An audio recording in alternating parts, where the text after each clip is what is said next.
दोस्तों, आइए सुनते हैं मुंशी प्रेमचंद जी के द्वारा लिखी हुई एक कहानी, क्रिकेट मैच। 1 जनवरी 1934। आज क्रिकेट मैच में मुझे जितनी निराशा हुई मैं उसे व्यक्त नहीं कर सकता। हमारी टीम दुश्मनों से कहीं ज्यादा मजबूत थी, मगर हमें हार हुई और वे लोग जीत का डंका बजाते हुए ट्रॉफी उड़ा ले गए। क्यों? सिर्फ इसलिए कि हमारे यहाँ नेतृत्व के लिए योग्यता शर्त नहीं, हम नेतृत्व के लिए धन दौलत जरूरी समझते हैं। हिज हाइनेस कप्तान चुने गए। क्रिकेट बोर्ड का फैसला सबको मानना पड़ा, मगर कितने दिलों में आग लगी। कितने लोगों ने हुक्म हाकिम समझकर इस फैसले को मंजूर किया। जोश कहाँ, संकल्प कहाँ, खून की आखिरी बूंद गिरा देने का उत्साह कहाँ। हम खेले और जाहिरा दिल लगा कर खेले, मगर यह सच्चाई के लिए जान देने वालों की फौज न थी।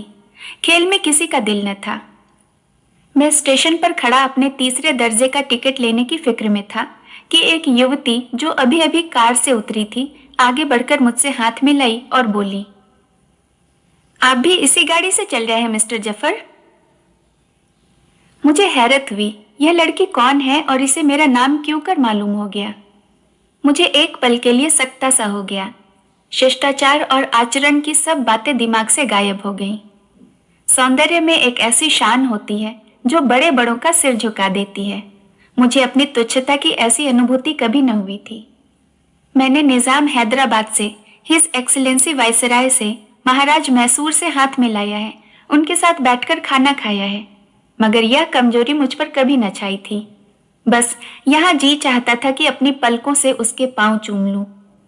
यह वह सलोनापन न था जिस पर हम जान देते हैं, न ही वह नजाकत जिसकी कवि लोग कस्में खाते हैं।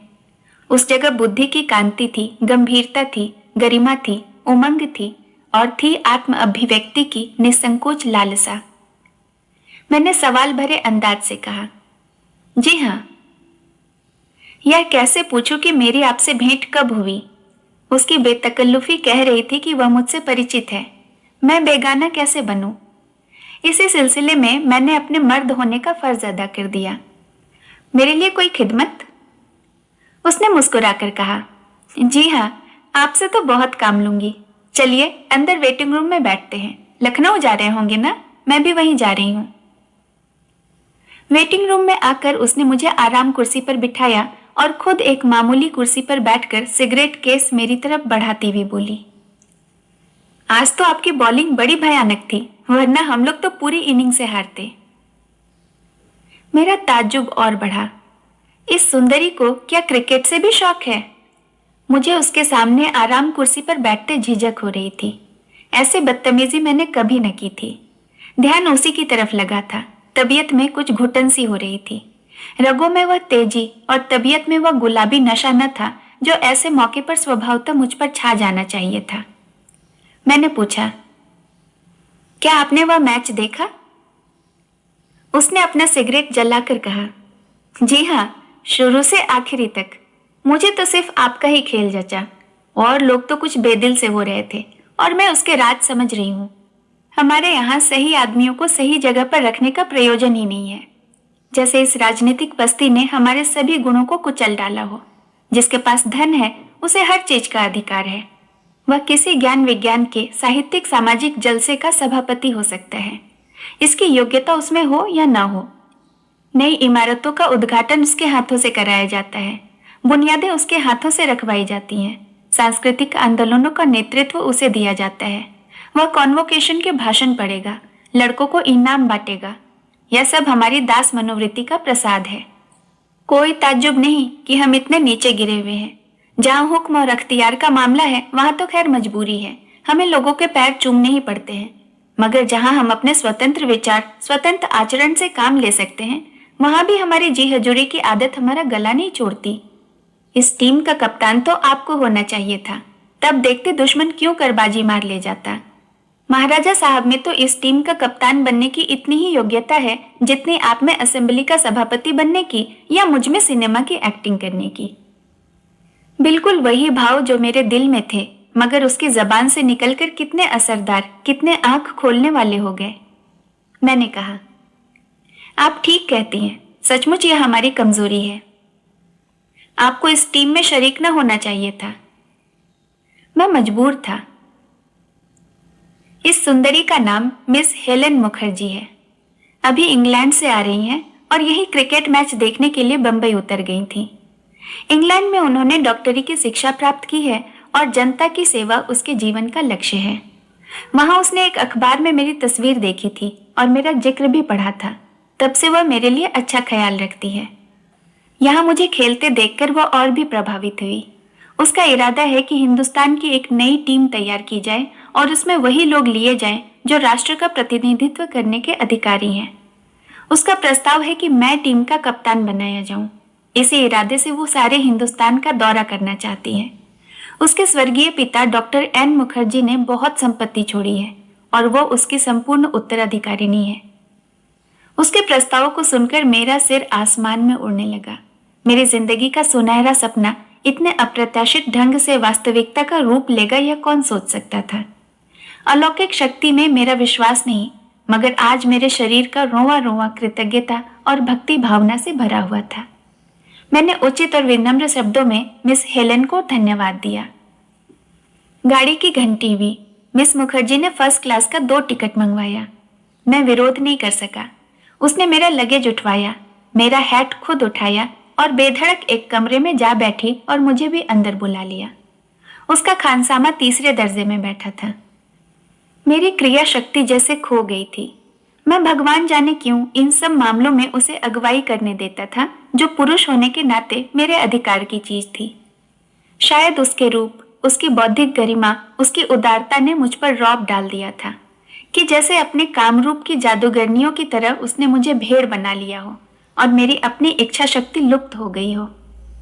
इतनी ही देर में मेरा अस्तित्व उसकी इच्छा में खो गया। मेरे स्वाभिमान की मांग यह थी कि मैं उसे अपने लिए फर्स्ट क्लास की टिकट न मंगवाने देता और 3रे दर्जे में ही आराम से बैठता, और अगर पहले दर्जे में बैठना था तो इतनी ही उदारता से दोनों के लिए खुद पहले दर्जे की टिकट लाता। लेकिन अभी तो मेरी क्रिया शक्ति लुप्त हो गई थी। 2 जनवरी। मैं हैरान हूं कि हेलेन को मुझसे इतनी हमदर्दी क्यों है, और यह सिर्फ दोस्ताना हमदर्दी नहीं है, इसमें मोहब्बत की सच्चाई है। दया में तो इतना आतिथ्य सत्कार नहीं हुआ करता, और रही मेरे गुणों की स्वीकृति, तो मैं अकल से इतना खाली नहीं हूं कि इस धोखे में पड़ूं। गुणों की स्वीकृति ज्यादा से ज्यादा 1 सिगरेट और 1 चाय की प्याली पा सकती है। मैं सेवा सत्कार तो वहीं पाता हूं जहां किसी मैच में खेलने के लिए मुझे बुलाया जाता है, तो भी वहां इतने हार्दिक ढंग से मेरा सत्कार नहीं होता, सिर्फ रस्मी खातिरदारी बरती जाती है। उसने जैसे मेरी सुविधा, मेरे आराम के लिए अपने आप को समर्पित कर दिया हो। मैं तो शायद अपनी प्रेमिका के सिवाय और किसी के साथ इतनी हार्दिकता का बर्ताव नहीं कर सकता। याद रहे, मैंने प्रेमिका कहा है, पत्नी नहीं। पत्नी की हम खातिरदारी नहीं करते, उससे तो खातिरदारी करवाना ही हमारा स्वभाव हो गया है, और शायद सच्चाई भी यही है। मगर फिलहाल मैं तो इन दोनों नेमतों में से एक का भी हाल नहीं जानता। उसके नाश्ते, डिनर और लंच में तो मैं शरीक था ही। हर स्टेशन पर, हालांकि वह डाक थी और खास खास स्टेशनों पर ही रुकती थी, वो मेवे और फल मंगवाती और मुझे आग्रहपूर्वक खिलाती। कहाँ की क्या चीज मशहूर है इसका उसे खूब पता है। मेरे दोस्तों और घर वालों के लिए तरह तरह के तोहफे खरीदे, मगर हैरत यह है कि मैंने एक बार भी उसे मना नहीं किया। मना क्यों करता, मुझसे पूछकर तो नहीं लाती। जब वह एक चीज लाकर मोहब्बत के साथ मुझे भेंट करती है तो मैं कैसे इनकार करूं।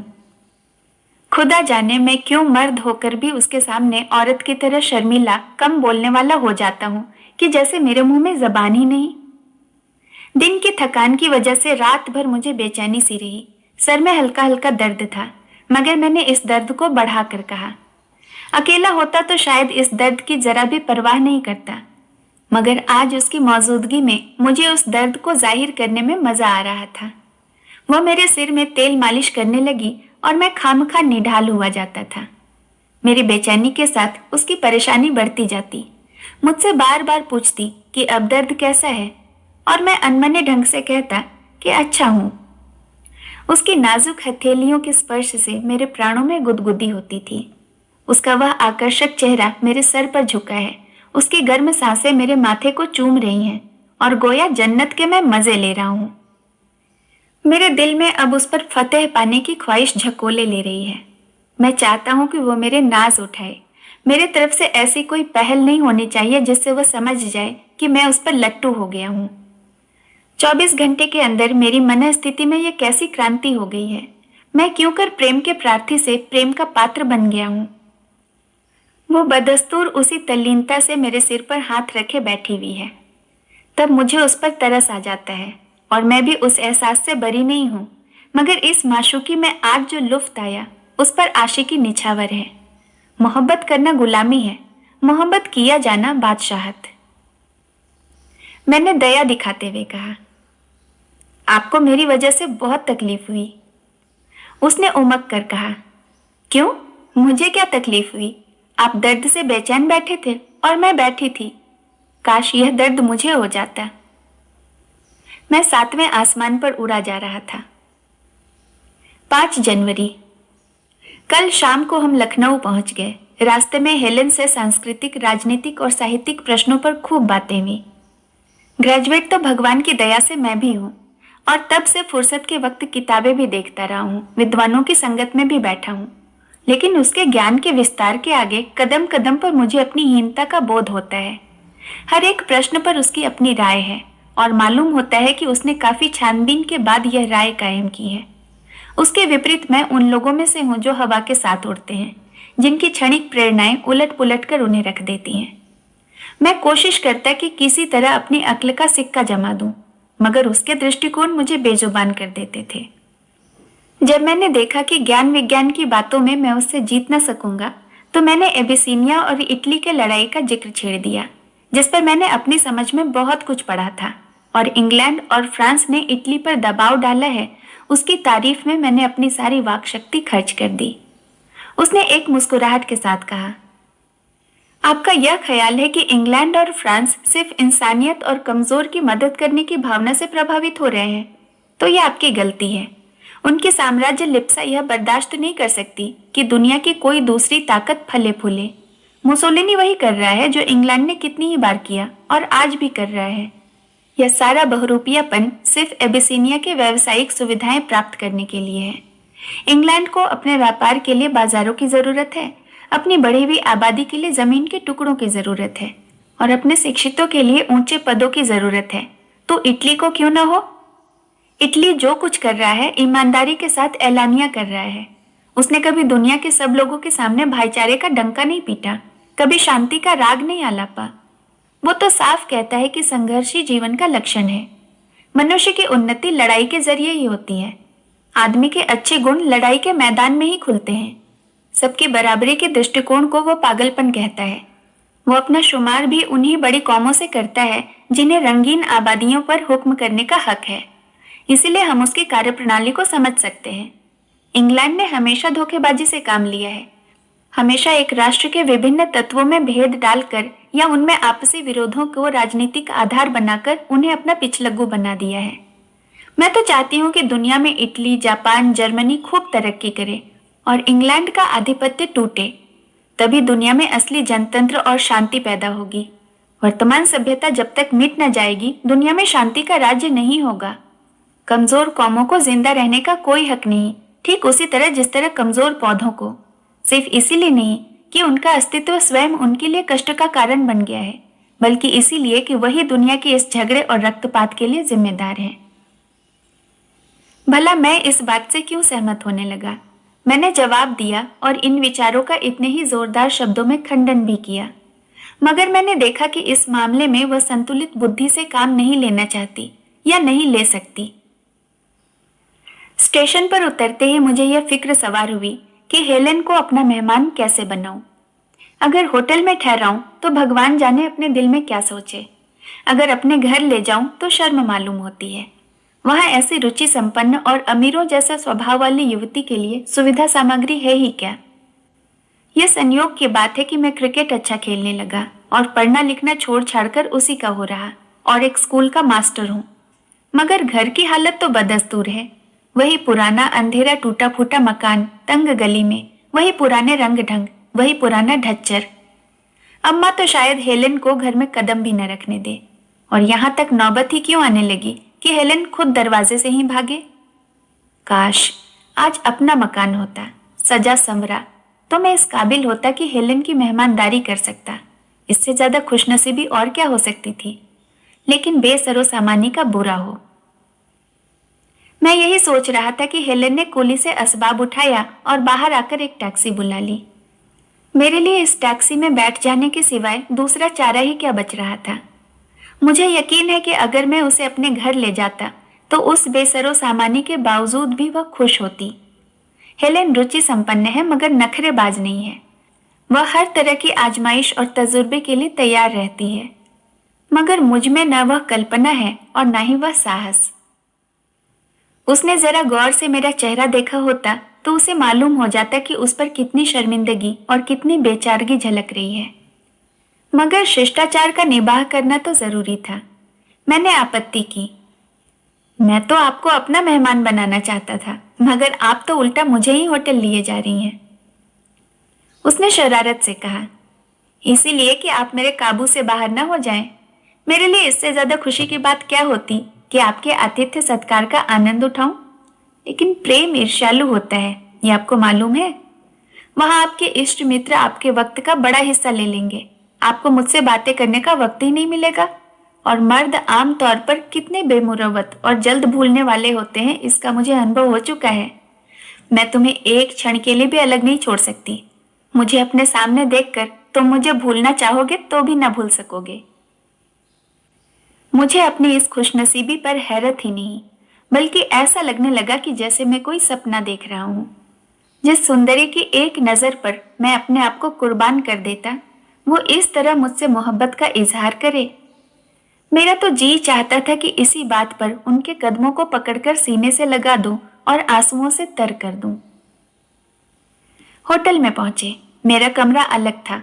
खाना हमने साथ खाया और थोड़ी देर तक वहीं हरी हरी घास पर टहलते रहे। खिलाड़ियों को कैसे चुना जाए यही सवाल था। मेरा तो यही जी चाहता था कि सारी रात उसके साथ टहलता रहूं, लेकिन उसने कहा अब आप आराम करें, सुबह बहुत काम है। मैं अपने कमरे में जाकर लेट रहा, मगर सारी रात नींद नहीं आई। हेलेन का मन अभी तक मेरी आंखों से छिपा हुआ था। वो हर क्षण मेरे लिए एक पहेली होती जा रही है। 12 जनवरी।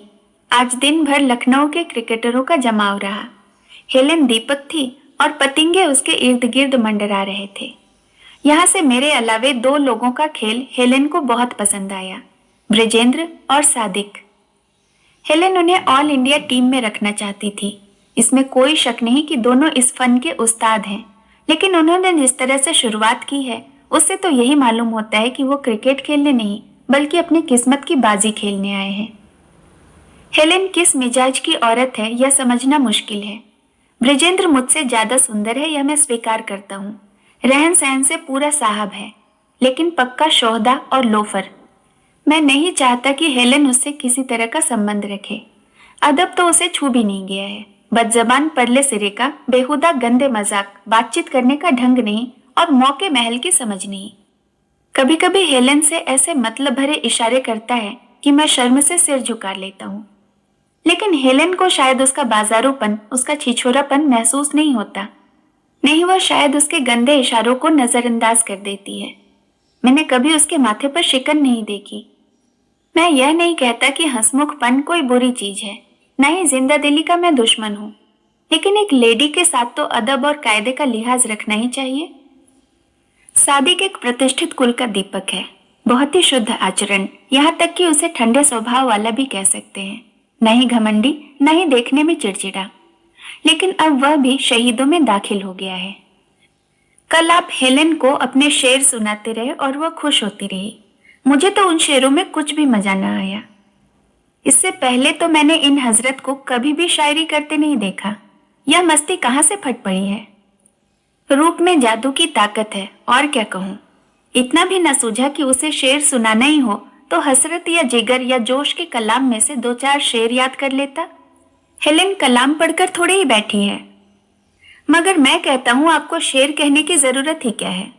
मगर यह बात उनसे कह दूं तो बिगड़ जाएंगे, समझेंगे मुझे जलन हो रही है। पर मुझे क्यों जलन होने लगी? हेलेन की पूजा करने वालों में केवल मैं ही एक थोड़ी ही हूँ।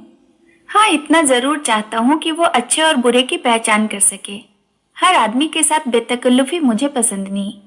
मगर हेलेन की नजरों में सब बराबर हैं। वो बारी बारी से सबसे अलग हो जाती है और सबसे प्रेम करती है। किसकी ओर ज्यादा झुकी है यह फैसला करना मुश्किल है। सादिक की धन संपत्ति से वो जरा भी प्रभावित नहीं जान पड़ती। कल शाम को हम लोग सिनेमा देखने गए थे। सादिक ने आज असाधारण उदारता दिखाई। जेब से वह रुपया निकालकर सबके लिए टिकट लेने चले गए।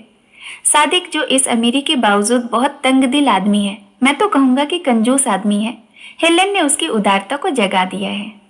मगर हेलेन ने उन्हें रोक लिया और खुद अंदर जाकर सबके लिए टिकट लाई। और यूं भी वो इतनी बेदर्दी से रुपया खर्च करती है कि सादिक मियाँ के तो छक्के छूट जाते हैं। जब उनका हाथ जेब में जाता है, हेलेन के रुपए काउंटर पर पहुंच जाते हैं। कुछ भी हो, मैं तो हेलेन के स्वभाव ज्ञान पर जान देता हूँ। ऐसा मालूम होता है वह हमारी फरमाइशों का इंतजार करती रहती है और उसको पूरा करने में उसे खास मजा आता है। सादिक साहब को उसने अलग भेंट कर दिया, जो यूरोप के दुर्लभ चित्रों की अनुकृतियों का संग्रह है और जो उसने यूरोप की तमाम चित्रशालाओं में जा जाकर खुद इकट्ठा किया है। उसकी आंखें कितनी सौंदर्य प्रेमी हैं। ब्रिजेंद्र जब शाम को अपना नया सूट पहनकर आया, जो उसने अभी अभी सिलाया है, तो हेलेन ने मुस्कुरा कर कहा, देखो कहीं तुम्हें नजर न लग जाए, आज तो तुम दूसरे यूसुफ बने हुए हो। ब्रिजेंद्र बाग बाग हो गया। मैंने जब लय के साथ अपनी ताजा गजल सुनाई तो वो एक एक शेर पर उछल पड़ी। अद्भुत काव्य मर्म है। मुझे अपनी कविता रचना पर इतनी खुशी कभी न हुई थी, मगर तारीफ जब सबका बुलवा हो जाए तो उसकी कीमत ही क्या। मियाँ सादिक को कभी अपनी सुंदरता का दावा नहीं हुआ। भीतरी सौंदर्य से वो जितने ही मालामाल हैं, बाहरी सौंदर्य से उतने ही कंगाल। मगर आज शराब के दौर में जो ही उनकी आंखों में सुर्खी आई, हेलेन ने प्रेम से पगे हुए स्वर में कहा, भाई तुम्हारी ये आंखें तो जिगर के पार हुई जाती हैं। और सादिक साहब उस वक्त उसके पैरों पर गिरते गिरते रुक गए। लज्जा बाधक हुई। उनकी आंखों की ऐसी तारीफ शायद किसी ने ही की हो। मैं कभी अपने रंग रूप चाल ढाल की तारीफ नहीं सुन सका कि मैं खूबसूरत हूँ, लेकिन अब मुझे भी बेचैनी होने लगी कि देखो मुझ पर क्या इनायत होती है। कोई बात न थी, मगर दिल बेचैन रहा। जब मैं शाम को यूनिवर्सिटी ग्राउंड से खेल की प्रैक्टिस करके आ रहा था तो मेरे ये बिखरे हुए बाल और कुछ ज्यादा बिखर गए थे। उसने आसक्त नेत्रों से देखकर फौरन कहा, तुम्हारी इन बिखरी हुई जुल्फों पर निसार होने को जी चाहता है। मैं निहाल हो गया। दिल में क्या क्या तूफान उठ रहे थे कह नहीं सकता। मगर खुदा जाने क्यों हम तीनों में से एक भी कभी भी उसके किसी अंदाज या रूप की प्रशंसा नहीं कर पाते। हमें लगता कि हमें ठीक शब्द नहीं मिलते। जो कुछ हम कह सकते हैं उससे कहीं ज्यादा हम प्रभावित हैं। कुछ कहने की हिम्मत ही नहीं होती। 1 फरवरी हम दिल्ली आ गए। इसी बीच मुरादाबाद, नैनीताल, देहरादून वगैरह जगहों के दौरे किए, मगर कोई खिलाड़ी न मिला। अलीगढ़ और दिल्ली से कई अच्छे खिलाड़ियों की मिलने की उम्मीद है, इसीलिए हम लोग वहाँ कई दिन रहेंगे। 11 पूरी होते ही हम लोग बम्बई आ जाएंगे और वहाँ 1 महीने प्रैक्टिस करेंगे। मार्च में ऑस्ट्रेलियन टीम यहाँ से रवाना होगी। तब तक वह हिंदुस्तान में सारे पहले से निश्चित मैच खेल चुकी होगी। हम उससे आखिरी मैच खेलेंगे और खुदा ने चाहा तो हिंदुस्तान की सारी शिकस्तों का बदला चुका देंगे। सादिक और ब्रिजेश भी हमारे साथ घूमते रहे। मैं तो न चाहता था कि ये लोग आए, मगर हेलेन को शायद प्रेमियों के जमघट में मजा आता है। हम सब के सब एक ही होटल में हैं और सब हेलेन के मेहमान हैं। स्टेशन पर पहुंचे तो सैकड़ों आदमी हमारा स्वागत करने के लिए मौजूद थे। कई औरतें भी थी, लेकिन हेलेन को न मालूम क्यों औरतों से आपत्ति है। उनकी संगत से भागती है। खासकर सुंदर औरतों की छाया से तो दूर ही रहती है।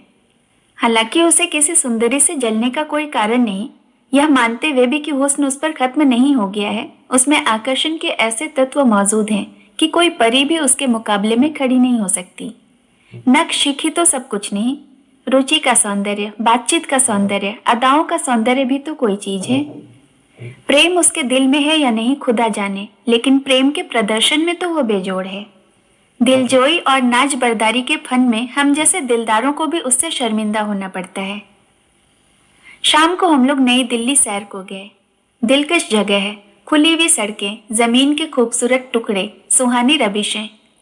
उसको बनाने में सरकार ने बेतहाशा रुपया खर्च किया है और बेजरूरत। यह रकम रियाया की भलाई पर खर्च की जा सकती थी, मगर इसको क्या कहिए कि जन साधारण इसके निर्माण से जितने प्रभावित हैं उतने अपनी भलाई की किसी योजना से न होते। आप 10-5 स्कूल ज्यादा खोल देते, सड़कों की मरम्मत में या खेतों की जांच पड़ताल में इस रुपए को खर्च कर देते। मगर जनता को शान शौकत धन वैभव से आज भी जितना प्रेम है उतना आपके रचनात्मक कार्यों से नहीं। बादशाह की जो कल्पना उनके रोम रोम में घुल गई है वो अभी सदियों तक न मिटेगी। बादशाह के लिए शान शौकत जरूरी है, पानी की तरह रुपया बहाना जरूरी है। किफायतशार या कंजूस बादशाह चाहे वो एक एक पैसा प्रजा की भलाई के लिए खर्च करे, वो इतना लोकप्रिय नहीं हो सकता। अंग्रेज मनोविज्ञान के पंडित हैं। अंग्रेज ही क्यों, हर एक बादशाह जिसने अपने बाहुबल और अपनी बुद्धि से यह स्थान प्राप्त किया है स्वभावतः मनोविज्ञान का पंडित होता है। इसके बगैर जनता पर उसे अधिकार क्यों कर प्राप्त होता? खैर, यह तो मैंने यूं ही कहा। मुझे ऐसा अंदेशा हो रहा है कि शायद हमारी टीम सपना ही रह जाए। अभी से हम लोगों में अनबन होने लगी है। ब्रिजेंद्र कदम कदम पर मेरा विरोध करता है। मैं आम कहूं तो वो अदबदाकर इमली कहेगा और हेलेन को उससे प्रेम है। जिंदगी के कैसे कैसे मीठे सपने देखने लगा था, मगर ब्रिजेंद्र, कृतज्ञ स्वार्थी ब्रिजेंद्र मेरी जिंदगी तबाह किए डालता है। हम दोनों हेलेन के प्रिय पात्र नहीं रह सकते, यह बात तो तय है। एक को मैदान से हटना ही पड़ेगा। 7 फरवरी। शुक्र है कि दिल्ली में हमारा प्रयत्न सफल हुआ। हमारी टीम में नए 3 खिलाड़ी जुड़े, जाफर, मेहरा और अर्जुन सिंह। आज इनके कमाल देखकर ऑस्ट्रेलियन क्रिकेटरों की धाक मेरे दिल से जाती रही। तीनों गेंद फेंकते हैं। जाफर अचूक गेंद फेंकता है, मेहरा सब्र की आजमाइश करता है और अर्जुन बहुत चालाक है। तीनों दृढ़ स्वभाव के लोग हैं, निगाह के सच्चे अकथ। अगर कोई इंसाफ से पूछे तो मैं कहूंगा कि अर्जुन मुझसे बेहतर खेलता है। वह 2 बार इंग्लैंड हो आया है, अंग्रेजी रहन सहन से परिचित है और मिजाज पहचानने वाला भी अव्वल दर्जे का है, सभ्यता और आचार का पुतला। ब्रिजेंद्र का रंग फीका पड़ गया। अब अर्जुन पर खास कृपा दृष्टि है और अर्जुन पर फतह पाना मेरे लिए आसान नहीं है। मुझे तो डर है कि वह कहीं मेरी ही राह का रोड़ा न बन जाए। 25 फरवरी।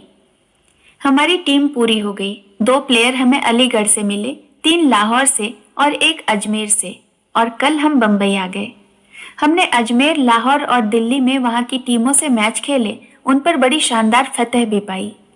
आज बंबई की हिंदू टीम से हमारा मुकाबला है और मुझे यकीन है कि मैदान हमारे ही हाथों रहेगा। अर्जुन हमारी टीम का सबसे अच्छा खिलाड़ी है और हेलेन उसकी बहुत खातिरदारी करती है, लेकिन मुझे उससे जलन नहीं होती, क्योंकि इतनी खातिरदारी तो मेहमान की ही की जा सकती है। मेहमान से भला क्या डर। मजे की बात तो यह है कि हर व्यक्ति अपने को हेलेन का कृपा पात्र समझता है, उसे अपने नाज उठवाता है। अगर किसी के सिर में दर्द है तो हेलेन का फर्ज है कि उसकी मिजाज पुरसी करे, उसके सिर में चंदन तक घिस कर लगा दे। मगर उसके साथ ही उसका रोब हर एक के दिल पर इतना छाया हुआ है कि उसके किसी भी काम की आलोचना करने का कोई साहस नहीं कर सकता।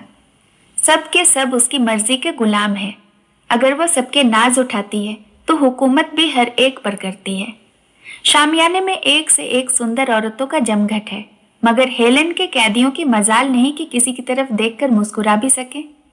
हर एक के दिल पर ऐसा डर छाया रहता है जैसे वह हर जगह मौजूद है। अर्जुन ने एक मिस पर यूं ही नजर डाली थी। हेलेन ने ऐसी प्रलय भरी आंखों से उसे देखा कि सरदार साहब का रंग उड़ गया। हर एक समझता है कि वो उसकी तकदीर की मालिक है और उसे अपनी तरफ से नाराज करके वह शायद जिंदा न रह सकेगा। औरों की तो क्या कहूँ, मैं ही गोया अपने आप को उसके हाथों बेच दिया।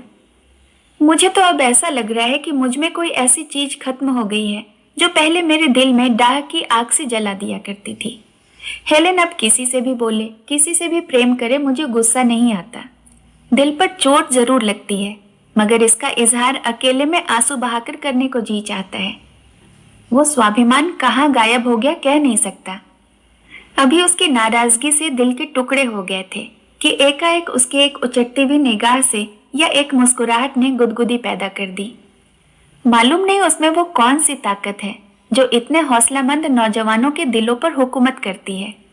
उसे बहादुरी कहूँ, चालाकी या फुर्ती, हम सब जैसे उसके हाथों की कठपुतलियां हैं। हम में अपनी कोई शख्सियत, कोई हस्ती नहीं है। उसने अपने सौंदर्य से, अपनी बुद्धि से, अपने धन से और सबसे ज्यादा सबको समेट सकने वाली अपनी ताकत से हमारे दिलों पर अपना आधिपत्य जमा लिया है। 1 मार्च। कल ऑस्ट्रेलियन टीम से हमारा मैच खत्म हो गया। 50,000 से कम तमाशाइयों की भीड़ न थी। हमने पूरी इनिंग्स से उनको हराया और देवताओं की तरह पूजे गए। हम में से हर एक ने दिलो जान से काम किया। मैच खत्म होते ही शहर वालों की तरफ से हमें शानदार पार्टी दी गई। ऐसी पार्टी तो शायद वायसराय के सम्मान में भी न दी जाती होगी। मैं तो तारीफों और बधाइयों के बोझ से दब गया। मैंने 44 रनों में 5 खिलाड़ियों का सफाया कर दिया। मुझे खुद अपने भयानक गेंद फेंकने पर आश्चर्य हो रहा था। जरूर कोई अलौकिक शक्ति हमारा साथ दे रही थी। इस भीड़ में बंबई का सौंदर्य अपनी पूरी शान और रंगीनी के साथ चमक रहा था और मुझे दावा है कि सुंदरता की दृष्टि से यह शहर जितना भाग्यशाली है, दुनिया में और कोई दूसरा शहर शायद ही हो। मगर हेलेन इस भीड़ में सबकी दृष्टियों का केंद्र बनी हुई थी। यह जालिम महज हसीन ही नहीं, मीठा बोलती भी है और इसकी अदाएं भी मीठी हैं। सारे नौजवान परवानों की तरह उस पर मंडरा रहे थे। एक से एक खूबसूरत मनचले और हेलेन उन सब की भावनाओं से खेल रही थी, उसी तरह जैसे वह हम लोगों की भावनाओं से खेल करती थी। महाराज कुमार जैसा सुंदर जवान मैंने आज तक नहीं देखा। सूरत से रौब टपकता है। उनके प्रेम ने कितनी ही सुंदरियों का दिल दुखाया है कौन जाने। मर्दाना दिलकशी का जादू सा बिखेरता चलता है। हेलेन उनसे भी वैसे ही आजाद बेतकल्लुफी से मिली जैसे दूसरे हजारों नौजवानों से। उनके सौंदर्य का, उनकी दौलत का उस पर जरा भी असर न था। न जाने इतना गर्व, इतना स्वाभिमान उसमें कहाँ से आ गया। कभी नहीं डगमगाती, कभी रौब में नहीं आती, कभी किसी की तरफ झुकती नहीं। वही हंसी मजाक, वही प्रेम का प्रदर्शन, किसी के साथ कोई विशेषता नहीं। दिलजोई सबकी, मगर उसी बेपरवाही की शान के साथ। हम लोग सैर करके कोई 10 बजे रात को होटल पहुंचे तो सभी जिंदगी के नए सपने देख रहे थे। सभी के दिल में एक धुकधुकी सी हो रही थी कि देखें अब क्या होता है।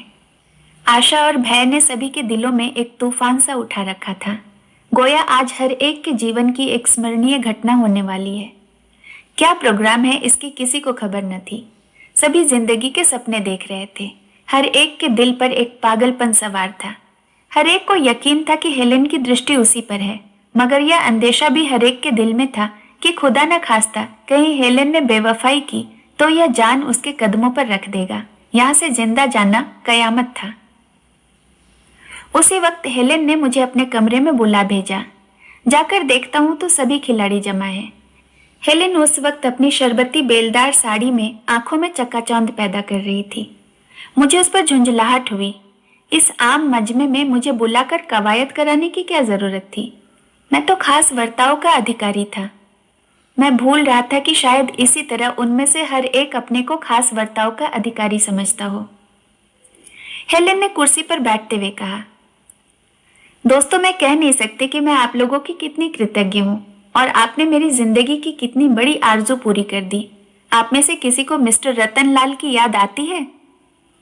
रतन लाल, उसे भी कोई भूल सकता है? वह जिसने पहली बार हिंदुस्तान की क्रिकेट टीम को इंग्लैंड की धरती पर अपने जौहर दिखाने का मौका दिया था, जिसने अपने लाखों रुपए इस चीज की नजर किए और आखिर में बार बार की पराजयों से निराश होकर वहीं इंग्लैंड में आत्महत्या कर ली। उसकी वह सूरत अब भी हमारी आंखों के सामने फिर रही है। सबने कहा, खूब अच्छी तरह याद है, अभी बात ही कई दिनों की है। आज इस शानदार कामयाबी पर मैं आपको बधाई देती हूँ। भगवान ने चाहा तो अगले साल हम इंग्लैंड का दौरा करेंगे। आप सभी इस मोर्चे के लिए तैयारियां कीजिए। लुफ्त तो जब है कि हम वहां एक भी मैच ना हारें, मैदान बराबर हमारे हाथ में रहे। दोस्तों, यही मेरे जीवन का लक्ष्य है। किसी लक्ष्य को पूरा करने के लिए जो काम किया जाता है उसी का नाम जिंदगी है। हमें कामयाबी वहीं मिलती है जहां हम अपने पूरे हौसले से काम में लगे हों। वही लक्ष्य हमारा स्वप्न हो, हमारा प्रेम हो, हमारे जीवन का केंद्र हो। हम में और इस लक्ष्य के बीच में और कोई इच्छा, कोई आरजू दीवार की तरह खड़ी नहीं होनी चाहिए। माफ कीजिए, आपने अपने लक्ष्य के लिए जीना नहीं सीखा। आपके लिए क्रिकेट सिर्फ एक मनोरंजन है। आपको उससे प्रेम नहीं, इसी तरह हमारे सैकड़ों दोस्त हैं जिनका दिल कहीं और होता है, दिमाग कहीं और वो सारी जिंदगी नाकाम ही रहते हैं। आपके लिए मैं ज्यादा दिलचस्प थी। क्रिकेट तो सिर्फ मुझे खुश करने का एक जरिया था। फिर भी आप कामयाब हुए। मुल्क में आप जैसे हजारों नौजवान हैं जो अगर किसी लक्ष्य की पूर्ति के लिए जीना और मरना सीख जाएं तो चमत्कार कर दिखाएं। जाइए और वह कमाल हासिल कीजिए। मेरा रूप, मेरी रातें वासना का खिलौना बनने के लिए नहीं है। नौजवानों की आंखों को खुश करने, उनके दिलों में मस्ती पैदा करने के लिए जीना मैं शर्मनाक समझती हूँ। जीवन का लक्ष्य इससे कहीं ऊंचा है। सच्ची जिंदगी वही है जहां हम अपने लिए नहीं, सबके लिए जीते हैं। हम सब सिर झुकाए सुनते रहे और झल्लाते रहे। हेलन कमरे से निकलकर कार पर जा बैठी। उसने अपनी रवानगी का इंतजाम पहले से ही कर लिया था। इसके पहले कि हमारे होश हवास सही हो और हम परिस्थिति को समझें, वो जा चुकी थी। हम सब हफ्ते भर तक बंबई की गलियों, होटलों और बंगलों की खाक छानते रहे। हेलेन कहीं न थी और ज्यादा अफसोस यह है कि उसने हमारी जिंदगी का जो आइडल रखा वो हमारी पहुंच से बहुत ऊंचा है। हेलेन के साथ हमारी जिंदगी का सारा जोश और उमंग खत्म हो गया। इस कहानी का प्रकाशन जुलाई 1937 में जमाना नाम की पत्रिका में हुआ था। दोस्तों, ऐसी और भी कहानियां सुनने के लिए आप मेरे चैनल को ज़रूर सब्सक्राइब करें और इसके साथ लगे हुए बेल आइकन को भी प्रेस करें ताकि मेरे द्वारा अपलोड की गई कहानियों का नोटिफिकेशन आपको मिलता रहे। जल्द मिलूंगी दूसरी कहानी के साथ। नमस्कार।